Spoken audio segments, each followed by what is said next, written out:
నువ్వంటే ప్రాణం సుబ్బయ్య. నీకోసం ప్రాణాలు ఇస్తాను సుబ్బయ్య. సరే సుబ్బయ్య, కైలో పని ఉండదా?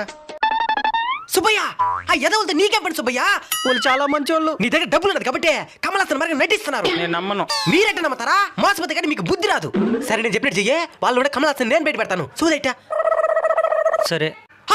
సుబ్బయ్యకి యాక్సిడెంట్ అయ్యి చచ్చిపోయాడా? నేను 50,000 ఇవ్వాలి, ఇంక ఇవ్వాల్సిన పనిలే.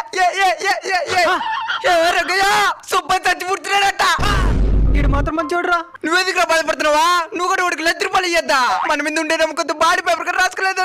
నా బాధ అది కాదురా, రేపే నా కూతురు పెళ్లి. పక్కనిళ్ళ వడిలో పక్కింట్లో సాగు పెట్టుకొని పెళ్లి చేయడం అవుతుందా? సచ్చినది 2 రోజుల తర్వాత చచ్చుంటావా? మంచి మంచి చచ్చిపోయాడు, మాకు ఇంకా బతకాలని లేదు. అయితే సావండి. ఒకసారి వెనక్కి చూడండి. నేను జీవించినారా? నేను చచ్చేది కదరా, మీ ఇద్దరు చంపేస్తున్నాను. ఇలాంటి జిత్తులు మారిన సమాజంలో చాలా మంది ఉంటారు. మనమే జాగ్రత్తగా ఉండాలి.